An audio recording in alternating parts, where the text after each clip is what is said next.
오늘 아시겠지만 종려 주일이잖아요. 예수님께서 예루살렘 성에 들어가실 때 왕으로 들어가시죠. 왕, 다윗의 자손 왕으로 입성하시는데 그때 사람들이 이제 예수님을 환영하면서 그 예수님이 자신들의 왕으로 오시는 그 의미를 정확하게 알진 못했지만 그래도 일단 왕이신 건 맞죠. 만왕의 왕이시죠. 그래서 그 왕이신 그 예수님을 환영하기 위해서 종려나무 가지를 흔들었던 그 날을 기념하는, 그래서 이제 내일부터는 곧바로 이제 고난이 시작되죠.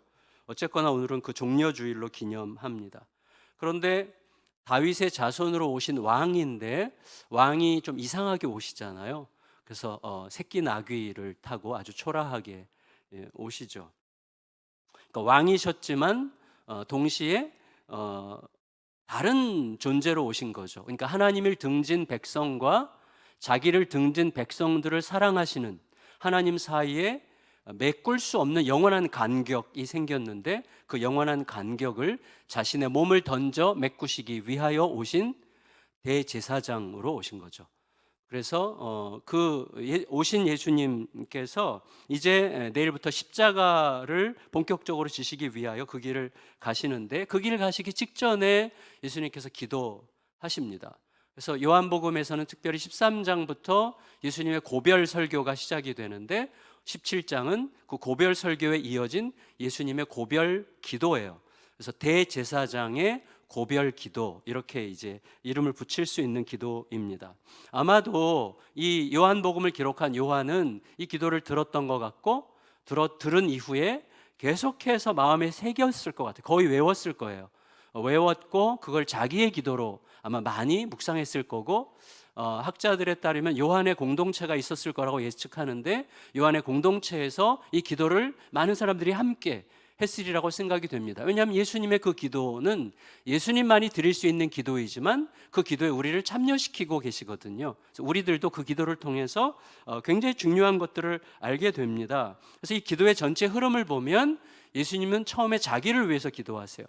자기 자신을 위해서 기도하시고 그 다음에 제자들을 위해서 기도하시고 그 다음에는 제자들을 통해서 예수님의 제자들이 될 더 많은 사람들, 그 세상을 위하여 기도하시는, 이렇게 기도가 점점 발전하는 이런 형태로 기도하십니다. 그리고 마지막에 이 더 많은 무리들, 온 세상을 향하여 이 복음이 퍼져서 더 많은 하나님 나라의 공동체가 형성되기 위하여 우리가 이 일이 무엇을 통해서 어떻게 이루어질 것인가, 그리고 무엇을 통해서 어떻게 이룰 것인가는 사실 우리에 대한 초청인데 우리가 어떻게 함으로써 그런 일이 이루어질 것인가를 이야기하시는 그런 기도로 구성이 되어 있습니다. 그래서 오늘은 자신을 위한 기도, 제자들을 위한 기도, 그리고 더 큰 제자 공동체를 위한 기도와 더불어 그러면 우리가 어떻게 할 것인가, 우리에게 무엇이 요청되는가, 이 순서로 말씀을 함께 나누도록 하겠습니다. 첫째,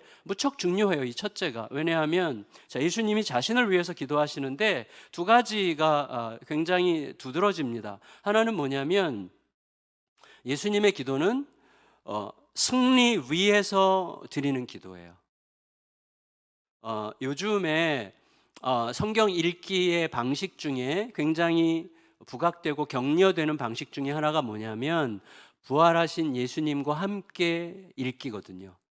성경을 읽을 때 부활하신 예수님을 모시고 부활하신 예수님과 함께 내가 그 부활에 참여할 자로서 성경을 읽는 거예요. 그럼 성경이 굉장히 다른 방식으로 읽히게 되거든요. 그러니까 예수님의 기도는 이미 승리하신 그 승리 위에서 드리는 기도였다, 이렇게 말할 수 있겠는데 1절을 한번 보시면 예수께서 이 말씀을 하시고 눈을 들어 하늘을 우러러 이르시되, 그러니까 예수님이 기도하실 때 이 말씀을 하신 후에 그 말씀 위에서 기도하셨어요. 그 말씀은 아까 말씀드린 것처럼 13장부터 이어지는 예수님의 고별 설교인데 사실은 이거를 좀 짧게 요약하면 16장 31절에서 33절까지의 말씀으로 요약할 수 있는데 그걸 제가 제 말로 정리를 해봤는데 한번 같이 읽어볼까요? 요한복음 16장 31절 33절 시작. 이제는 너희가 믿느냐? 너희가 나를 혼자 두고 흩어지겠지만 아버지는 끝까지 나와 함께 계실 거다. 그러니 너희는 앞으로 어떤 환난을 만나도 평안하고 담대할 수 있을 거다. 내가 세상을 이겼기 때문이다. 이게 예수님의 이제 고별 설교의 마지막 부분이거든요. 그런데 여러분 아시겠지만 예수님께서 세상을 이겼다고 선언하실 만한 상황이 아니었잖아요. 이제 내일부터 순환이 시작되고 체포당하시고 이제 엄청난 고난을 당하시게 되는데 내가 세상을 이겼다 이렇게 선언하실 상황이 아니었어요. 제자들은 조금 있으면 배신할 거죠. 그리고 그들의 믿음이라고 하는 것이 그들이 이제 믿는다고 고백했어요. 그 예수님이 고별 연설 중에 믿습니다라고 고백했는데 사실 그 믿음이라는 게 얼마나 초라합니까? 우리의 믿음도 비슷하잖아요. 광풍 앞에 있는 촛불 같고 언제 꺼질지 모르는 것 같은 위태한 믿음이란 말이죠. 하지만 예수님은 믿으시는 거예요. 그 믿음을 믿는 게 아니라 그 믿음을 누가 붙들고 있는지를 믿으시는 거예요. 그래서 그 겨자씨 같은 믿음을 통해서 결국 산을 옮기실 하나님을 믿고 지금 승리를 선포하시는 거예요. 그래서 잠시 후에 제자들이 정신없이 예수님의 십자가를 보게 되죠. 십자가 위에서 제자들이 기억했기 때문에 기록으로 남았는데 뭘 기억합니까? 예수님께서 하나님으로부터 버림받는다는 것을 알았죠. 그 시간이 하나님으로부터 버림받는 시간이라는 것을 알았어요. 제자들도. 동시에 예수님의 마지막 말씀이 뭐예요? 자기를 버리시는 하나님께 자기를 부탁하죠. 아버지여 내 영혼을 부탁합니다. 그래서 이거를 계속 묵상하는 동안에 제자들이 그렇구나, 이 아들의 모습을 통해서 아들의 죽음의 시간까지도 아버지께서 끝내 함께 계셨다는 것을 보는 그 믿음으로 이 작은 겨자씨 같은 믿음이 자라날 것을 예수님은 지금 미리 알고 계시는 거예요. 그리고 그 믿음 때문에 제자들도 결국은 죽기까지, 죽음을 내가 죽더라도 자기를 하나님께 온전히 맡길 수 있는 믿음으로 이게 자라갈 것을 믿으시는 거예요. 하나님에 대한 그 완전한 신뢰가 예수님의 승리였던 거예요. 승리는 우리의 삶에 현실적 승리의 증거들이 있기 때문이 아니라 나의 삶을 결국 끌어가실 하나님에 대한 믿음이 우리의 오늘의 승리라는 것을 이 예수님의 기도가 알려주고 있는 거죠. 예수님은 그 승리 위에서 지금 기도하고 계십니다. 두 번째, 예수님의 이 기도는 뭐냐면 때를 감지하고 그 때를 정확하게 해석하시는 기도였어요. 우리들에게도 너무나 필요한 기도죠. 우리가 기도 중에 지금 내 상황과 처지가 지금 어떤 상황과 처지인지 어떤 때인지를 정확하게 헤아릴 수 있어야 되고, 그래서 그 때의 의미와 목적을 알아야만 내가 그 때를 제대로 통과할 수 있지 않겠습니까? 예수님의 기도를 통해서 우리가 알게 되는 거죠. 1절을 다시 한번 같이 읽어보겠습니다. 1절, 17장 1절 시작. 예수께서 이 말씀을 하시고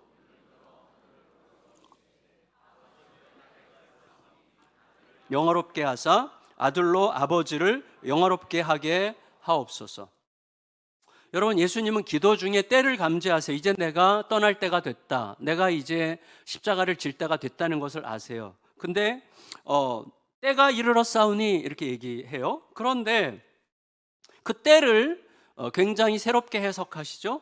여러분, 길을 가본 자만 내가 어느 지점쯤 갔을 때 뭐가 있을 거를 아시고, 그리고 때를 정확하게 분별할 수 있는 것처럼 이미 승리한 자만 승리를 향한 때를 분별할 수 있고 그 의미를 제대로 알 수 있을 것입니다. 예수님은 이제 몹시 가혹한 사람들의 분노와 증오의 눈길들에 휩싸일 것입니다. 그리고 신문당하고 모욕당하고 잔인할 채찍질 끝에 십자가에 못 박히고 아버지로부터도 버림받는 시간이 왔다는 것을 인식하십니다. 하지만 그 시간이 오히려 아버지와 아들이 서로 영화롭게 되는 시간이 될 거라고 해석하세요. 그래서 아버지여 때가 이르렀사오니 아들을 영화롭게 하사 아들로 하여금 아버지를 영화롭게 하옵소서. 아버지와 아들이 서로 영화롭게 할 시간이 됐다는 거예요. 그 무슨 뜻일까요? 여러분, 영화롭게 된다는 것은 영광, 영화로움, 이건 우리에게 해당하는 단어가 아니죠. 오직 하나님께만 해당하는 단어입니다. 무슨 말이냐면 영화롭게 된다는 것은 우리의 존재 본질이 뭐예요? 죽음으로 소멸될 본질이죠. 그러니까 죽음으로 소멸되는 인간의 허무한 존재 방식과 완전히 다른 존재가 드러나는 거죠. 그게 영화로움이거든요, 하나님의. 그래서 여러분, 영원토록 옳고 선하신 하나님의 하나님 되심이 확연하게 드러나는 게 영화로움입니다. 영화롭게 되는 거죠. 조금 더 구체적으로 말하면 하나님께서 자기 백성에게 영생을 주시려고 주도해 오신 오랜 구원의 역사와 그리고 구원의 역사에 따라서 예수님께서 우리에게 오셔서 행하신 그리고 앞으로도 행하실 그 모든 일들이 이제 고난과 십자가의 죽음과 부활을 통해서 우리의 구원을 위한 유일하게 옳은 길이었다는 게 모든 세상에 온전히 드러나는 거, 이게 하나님과 아들의 영화로우심이라고 이야기할 수 있습니다. 여러분, 다른 사람들이 저보다 높게 보면 안 돼요. 왜냐하면 추락할 거니까. 저를 저보다 낮게 보면 저는 못 살아요, 억울해서. 저의 영광은 뭐죠? 다른 사람들이 저를 저답게 보는 거예요. 여러분, 우리가 하나님의 영광을 드러낸다는 것은 뭐냐면 하나님의 하나님 되심을 알아간다는 뜻이에요. 하나님이 이미 충분히 영화로우시긴데 우리가 잘 모르잖아요. 그래서 그걸 알아가는 거죠. 그러니까 하나님의 하나님 되심, 하나님의 오르심, 하나님의 영원한 선하심이 드러나는 게 영화롭게 되는 것이죠. 그래서 이 모든 일, 하나님께서 주도하시고 예수께서 지금 십자가의 죽음과 부활을 통하여 이루실 우리의 영원한 생명을 위한 하나님의 모든 구원의 역사가 영원토록 옳다, 영원토록 선하다라는 게 드러나도록 아들은 아버지로부터 권세를 받았어요. 2절 읽을까요? 2절 시작. 아버지께서 아들에게 주신 모든 사람에게 영생을 주게 하시려고 만민을 다스리는 권세를 아들에게 주셨음이로소이다. 여러분 보세요. 그런데 우리가 알듯이 이 아들 예수님은 이 권세를 어떻게 쓰십니까? 오직 사랑으로만 쓰세요. 오직 사랑을 위하여, 사랑을 얻기 위하여, 사랑을 드러내기 위하여서만 이 권세를 쓰신단 말이에요. 왜냐하면 세상이 죽었어요. 뭘로? 의심과 두려움으로 죽었어요. 의심과 두려움으로 죽은 세상을 살릴 길은 오직 사랑과 믿음뿐이기 때문이에요. 따라서 여러분, 우리가 살려면 우리 안에 의심과 두려움이 사라져야 되거든요. 그러니까 살려면 의심하고 두려워하는 우리에게 그의 사랑과 믿음을 쏟아 부으시는 하나님과 예수님을 알아야만 살 수 있는 거예요. 그래서 여러분 3절 읽겠습니다. 3절 시작. 영생은 곧 유일하신 참 하나님과 그가 보내신 자 예수 그리스도를 아는 것이니이다. 여러분 저를 보세요. 자, 우리가 누군가를 제대로 안다면 제대로 사랑할 수밖에 없는 분을 사랑하는 길이 뭐예요? 내가 제대로 안다면 제대로 믿을 수밖에 없는 분을 믿는 길은 뭐예요? 제대로 아는 거죠. 이게 우리에게 너무나 중요해요. 그러니까 제대로 알게 되면 진심으로 사랑하고 전적으로 믿을 수 있어요. 그러면 어떻게 되죠? 그와 연합하는 거죠. 그와 연합하여 그 안에 충만한 생명을 공유하게 되는 거예요. 하나님과 예수 그리스도를 제대로 알면 그분을 전적으로 사랑할 수밖에 없어요. 왜? 하나님과 예수님은 제대로 알면 사랑할 수밖에 없는 분이에요. 하나님과 예수님은 제대로 알면 믿을 수밖에 없는 분이에요. 그분들을 제대로 알면 그 사랑과 믿음에 의해서 우리가 설복당하여 그분께 연합하면 그분들 안에 있는 생명을 우리가 공유하게 되는 것이죠. 따라서 하나님과 하나님 아버지와 아들 예수님의 생명, 그 영원한 사랑의 향연에 참여하는 일은 결국 아버지와 아들을 아는 것으로부터 시작하는 것이죠. 그리고 예수님은 우리가 그렇게 알도록 자신을 통해서 하나님을 드러내셨고 하나님을 통하여 자신을 드러내시는 일을 정말 계속해 오신 거죠. 다 보여주셨어요. 다. 너무나 많은 사람들이 자기들의 편견, 선입견, 경험, 자기들의 지식 때문에 못 보고 있을 뿐이지 예수님은 다 보여주셨어요. 그래서 안타깝게 말씀하시잖아요. 내가 다 보여줬다. 내가 다 보여주지 않았냐. 충분히 믿으려면 믿을 수 있는데 너희의 어떤 고집으로 인해서 못 믿고 있구나라고 말씀을 답답하게 하시는 것이죠. 따라서 여러분 다 보여주셨고 따라서 이제 곧 감당하시게 될 십자가의 죽음이 뭐예요? 사랑으로 사랑을 얻고 믿음으로 믿음을 얻어서 우리를 살릴 수 있는 유일한 길이라는 게 온전하게 드러날 수 있게 해달라고 하나님께 기도하시는 것입니다. 4절 5절 읽겠습니다. 4절 5절 시작. 아버지께서 내게 하라고 주신 일을 내가 이루어 아버지를 이 세상에서 영화롭게 하였사오니 아버지여 창세전에 내가 아버지와 함께 가졌던 영화로서 지금도 아버지와 함께 나를 영화롭게 하옵소서. 여러분, 창세전에 아버지와 아들이 함께 누린 영화, 아까 그분의 그분 되심, 그분의 오르심과 영원한 선하심이 드러나는 거라고 그랬는데 그 핵심이 뭐예요? 사랑이죠. 그래서 24절에 보면 예수님께서 이렇게 말씀하세요. 24절에 아버지여 내게 주신 자도 나 있는 곳에 나와 함께 있어 아버지께서 창세 전부터 나를 사랑하심으로 이렇게 얘기해요. 여러분 절 보세요. 이 하나님 성부 성자 성령 하나님은 세상을 지으시기 전에 뭐 하고 계셨을까? 사랑하고 계셨죠. 네. 근데 그 사랑은 우리가 생각하는 그런 사랑이 아니에요. 우리는 그 사랑을 영원히 배워가야 돼요. 영원히 배워가도 다 아마 모를 만큼 영원히 신선하고 영원히 새로울 그 사랑을 영원 전부터 하고 계셨던 것이죠. 생명으로 충만한 사랑이 전부예요. 제가 여러 번 말씀드리지만 사랑 빼면 그냥 죽음입니다. 사랑 빼면 그냥 아무것도 아닙니다. 우리의 삶이, 우리의 존재가 진짜 그 순간 아무것도 아닌 게 되는 거예요. 그냥 시체가 되는 거예요. 사랑이 없으면 아무 의미가 없는 거예요. 사랑이 곧 생명이에요. 하나님은 사랑이시라. 그 이유도 거기에 있는 거죠. 여러분, 생명으로 충만한 그 사랑은 영원히 지치지 않고 영원히 신선하고 아름다울 게 너무나 분명해요. 그게 바로 우리가 영원한 천국을 사모해도 되는 이유예요. 여러분, 우리 처음에 예수강남교회 왔을 때 약간 신선함 이런 걸 느낀 분들도 계시겠지만 시간 지나면 금방 익숙해지잖아요. 이제 불평도 생기고 이렇게 생기잖아요. 금방. 천국에 가서 우리 어떻게 살아? 금방 익숙해지잖아요. 근데 그런 게 아닌 거죠. 진짜 우리는 다 약간씩 허위와 기만이 있기 때문에 금방 질리는 거죠. 참 사랑은 영원히 지겹지 않죠. 이문세가 옛사랑에서 사랑이라는 게 지겨울 때가 있지, 이렇게 말한 이유는 그 사랑이 이미 욕망으로 약간 찌그러진 사랑이기 때문이에요. 참 사랑은 영원히 신선하고 영원토록 지겹지 않습니다. 예수님은 이제 그 영원한 그 사랑이 이 땅에서도 옳다는 게 입증되기를 기도하시는 거예요. 그 사랑만이 살 길임을 우리에게 입증하시려고 오셨고, 그 사랑을 주셨고, 그 사랑으로 살라고 우리에게 모든 일을 행하신 거죠. 여러분, 이 세상이 사랑으로 지어졌잖아요. 하나님의 사랑으로 지어진 이 땅이 복된 땅 되는 유일한 길이 바로 그 잃어버린 사랑을 다시 회복하여 채우는 건데, 정작 이 땅은 의심과 두려움으로 움츠린 채 그 사랑을 받아들일 준비가 전혀 되어 있지 않지 않습니까? 그 사랑은 끝내 세상으로부터 너무 무능하다, 사랑이라는 거 너무 무능해, 너무 비현실적이라는 이유로 배신당하고 멸시당할 거예요. 하지만 예수님은 이미 사랑의 승리를 선언하셨어요. 내가 세상을 이기었노라. 그 사랑의 승리를 얘기하시는 것이죠. 그리고 우리도 그 선포 위에서 기도하는 법을 배워야 됩니다. 가만히 우리가 교회에서 봉사하는 거 생각해 보세요. 사랑 빼고 다 해요.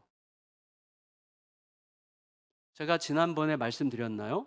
제가 한 선교사님이랑 얘기하는데 정말 세계적인 세계 전략 선교 전략 회의에서 아주 저명한 한 분이 그런 얘기 하셨다는 거죠. 첫 마디가 우리가 사랑이 없지 전략이 없습니까?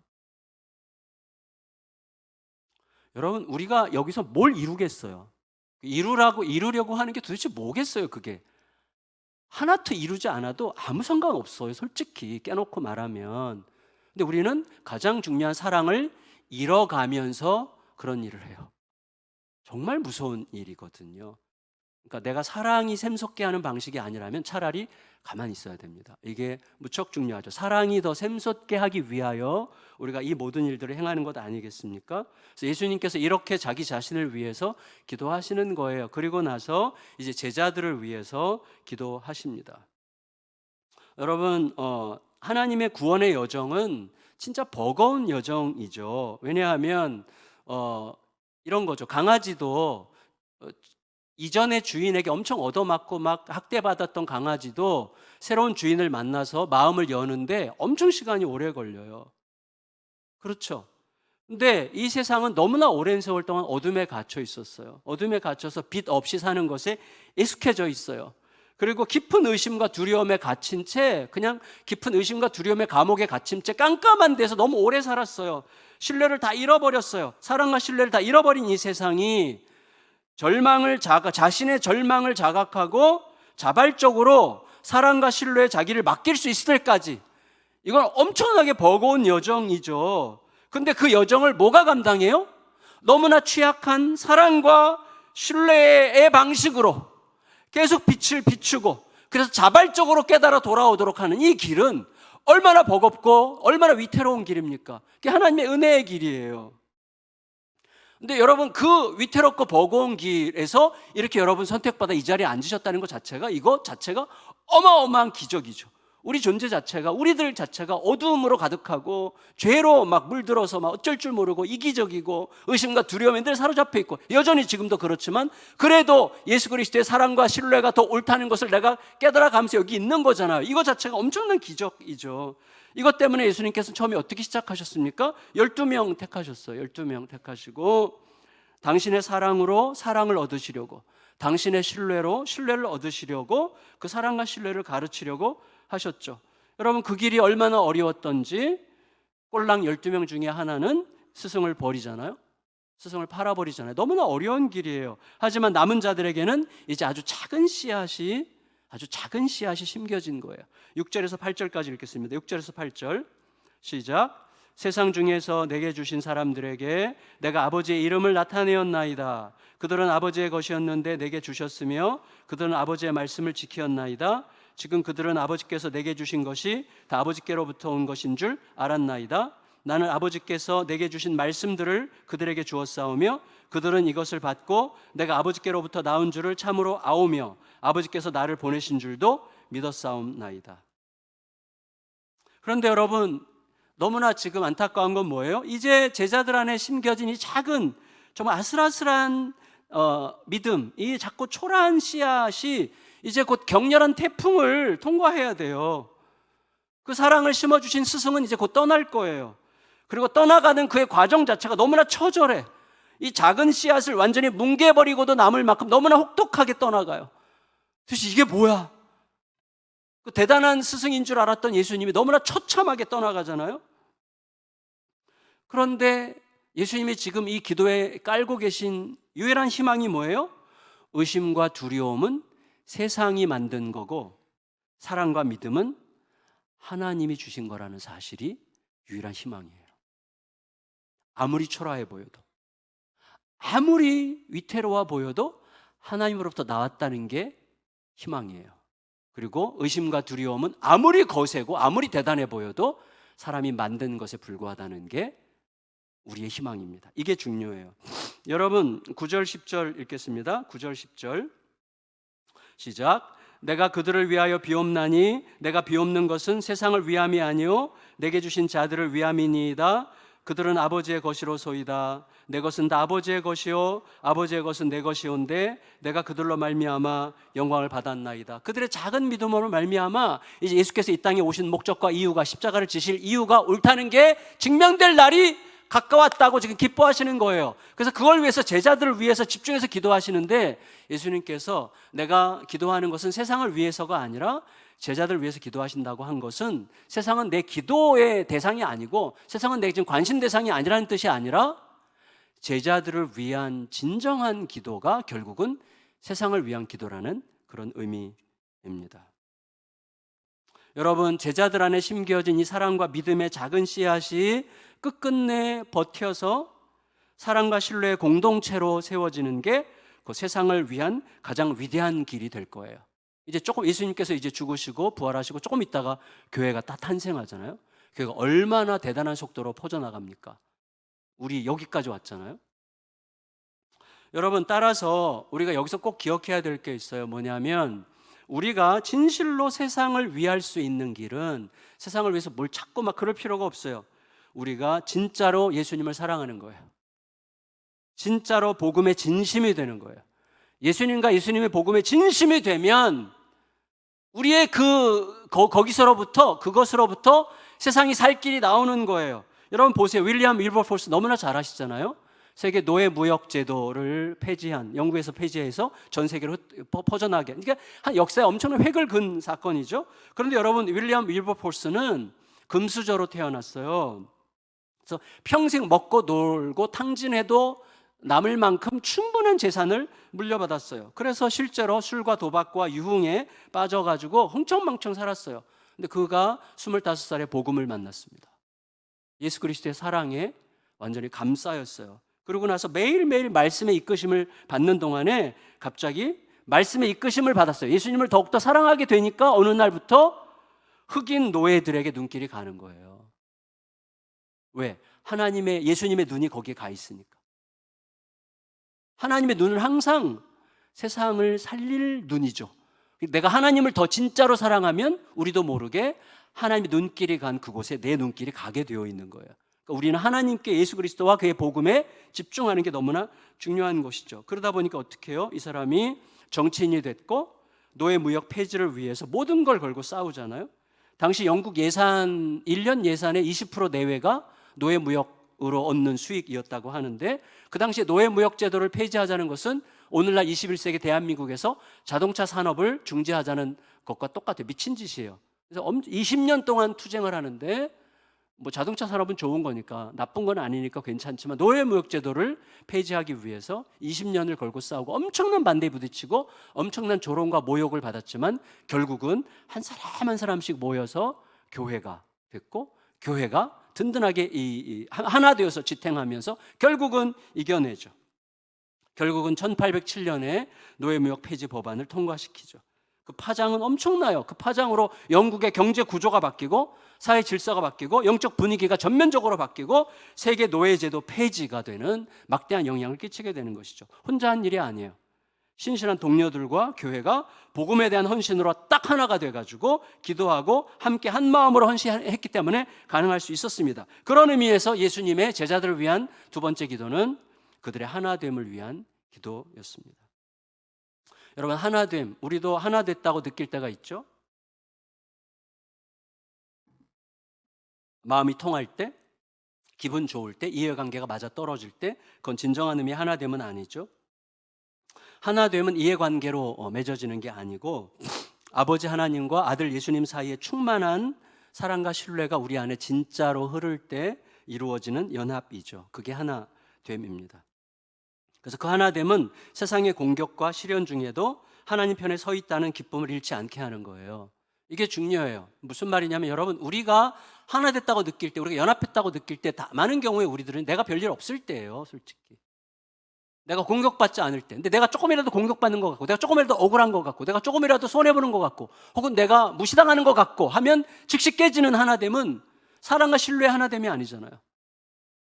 사랑과 신뢰, 우리 자존심이 앞장선, 그래서 이해관계가 맞을 때만 하나된 것처럼 느끼는 하나됨이잖아요. 그런 하나됨은요, 우리 안에 진정한 기쁨을 만들 수 없어요. 진짜 기쁨은 예수 그리스도가 하나님 앞에서, 십자가 앞에서도 하나님을 신뢰하는 그 신뢰를 내 안에서 계속 배워가는 거죠. 성령께서 그 일을 이루시는데, 어쨌거나 그 하나됨이 우리에게 임하면 세상이 어떤 공격을 해와도, 어떤 오해를 받아도, 시련 중에도 내가 하나님 편에 서 있다는 기쁨을 잃지 않게 됩니다. 그 기쁨으로 우리가 이기게 되는 거예요. 그 기쁨으로 이기는 거예요. 그래서 11절, 읽진 않겠지만 11절로 19절의 내용을 보면 예수님은 제자들이 환난 중에도 하나님이 함께 하신다는 것 때문에 기뻐하기를 기도하세요.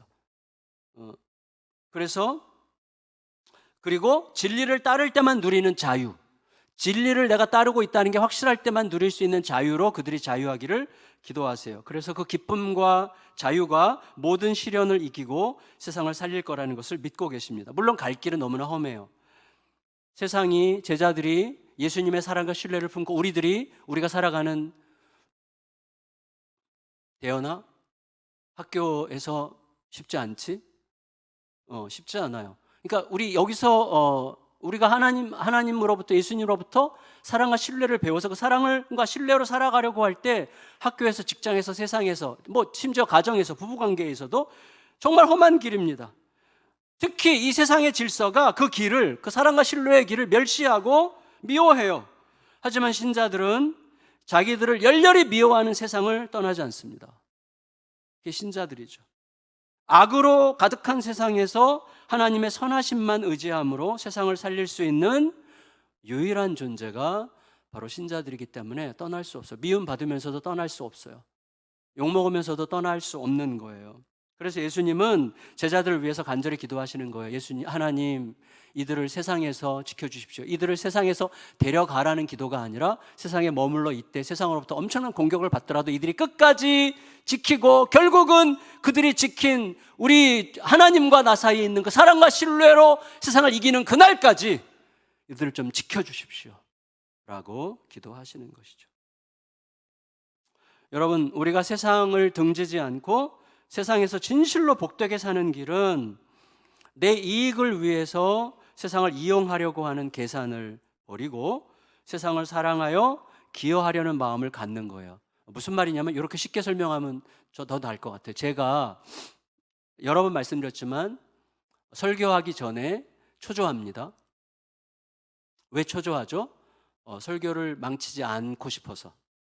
성철 망치면 좀 어때요? 내 체면이 말이 아닐까 봐, 스스로 창피할까 봐. 그러면 초조해요. 두려워요. 사실 의심과 두려움이 나를 감싸고 있죠. 그때 매주 그거 기도하는 거예요. 저 자리에 앉아서 지금 이병헌 장로님이 계신 저 자리에서 늘 기도하는데, 하나님, 저를, 이 의심과 두려움을, 저를 위한 기도를 버리게 해주시고 일주일 동안 힘들게 살다 온 성도들을 위해서 기도하게 해주세요. 성도들이 주님의 마음을 꼭 듣고 가게 해주세요. 저는 어떻게 돼도 상관없습니다. 무슨 욕을 먹어도 상관없습니다. 그러나 주님의 마음을 듣고 가게 해주세요 하고 제 기도를 딱 바꿔요. 그래서 성도들을 위하여 기도하는 기도로 바꾸잖아요. 그러면 설교가 잘하건 못하건 상관이 없이 제 안에서 자유와 기쁨이 가득해요. 자유와 기쁨이 가득하여 공유하게 되는 거예요. 이게 무척 중요합니다. 우리가 세상에서 살아갈 때 세상을 이기며 살아가는 방법은 어떻게든지 세상을 이용해 먹고 내 이익을 취해야지, 세상을 이용의 대상으로 생각하면 안 되고요. 내가 뭘 어떻게 조금이라도, 하나님이 세상을 이처럼 사랑하사 독생자를 보내셨는데 하나님께서 독생자를 보내실 만큼 사랑하신 그 세상을 나는 어떤 면으로 조금이라도 기여할 수 있을까라는 질문을 가지면 훨씬 더 많은 유익을 얻어 자유와 사랑과 기쁨으로 세상살이를 할 수 있는 가능성이 더 넓게 열리게 되는 것이죠. 그렇게 하려면 어떻게 해야 됩니까? 우리가 나를 보내신 분이 누구신지를 잊지 않고 그가 나를 세상에 보내신 이유를 헤아리고 주님께서 가신 길을 따라가는 거죠. 그 과정에서 주님은 가장 먼저 나를 바꾸세요. 나를 변화시키세요. 그리고 변화된 내가 누리는 기쁨과 자유로 내 주변을 바꾸어 나가기 시작하십니다. 마지막 세 번째, 예수님의 온 세상을 향한 기도. 짧게 말씀드릴게요. 두 가지인데 예수님은 두 가지를 얘기하십니다. 뭐냐면 20절 읽겠습니다. 20절 시작. 내가 비옵는 것은 이 사람들만 위함이 아니요 또 그들의 말로 말미암아 나를 믿는 사람들도 위함이니. 여러분 보세요. 예수님은 지금 제자들을 위해서 기도하신 다음에 제자들이 전하는 말로 인하여 예수를 믿게 될 다른 사람들을 위해서도 기도하고 계세요. 세상을 향한 예수님의 기도라고 할 수 있습니다. 아름답게도 예수님께서 이 말씀을 하신 이후로 온 세상을 향한 신자들의 말이라는 것은 입술의 말도 있지만 삶의 말도 있죠. 우리의 뒷모습도 말하죠. 우리의 표정도 말하죠. 우리의 어떤 행동도 말하죠. 우리의 어떤 선택도 다 말하고 있습니다. 우리의 그런 말을 통해서 한 번도 복음이 전해지지 않은 때가 없어요. 지금까지도 계속해서 전해지고 있는 중이죠. 또 그 일은 무엇을 통해서 이루어지냐면 제자들의 하나됨을 통해서 이루어집니다. 21절로 23절 읽고 마칠게요. 21절에서 23절 시작. 아버지여, 아버지께서 내 안에 내가 아버지 안에 있는 것 같이 그들도 다 하나가 되어 우리 안에 있게 하사 세상으로 아버지께서 나를 보내신 것을 믿게 하옵소서. 내게 주신 영광을 내가 그들에게 주었사오니 이는 우리가 하나 된 것 같이 그들도 하나가 되게 하려 함이니이다. 곧 내가 그들 안에 있고 아버지께서 내 안에 계시어 그들 온전함을 이루어 하나가 되게 하려 함은 아버지께서 나를 보내신 것과 그들도 사랑하신 것을 세상으로 알게 하려 하심이로소이다. 23절이 안 나왔네요. 근데 여러분 보세요. 세상은, 이 말씀을 잘 기억하고 마무리하겠는데, 세상이 왜 망하죠? 먹을 게 없어서 망하는 게 아닙니다. 사랑이 없어서 죽어가는 거예요. 사랑이 흐르지 않기 때문에 세상은 매년, 이 지구가 매년 소비 가능한 자원의 160%를 소비해요. 욕망이죠. 100%면 충분한데 소비 가능한 자원의 160%를 소비해요. 그리고 그 대부분을 소수의 부자 나라들이 독점하죠.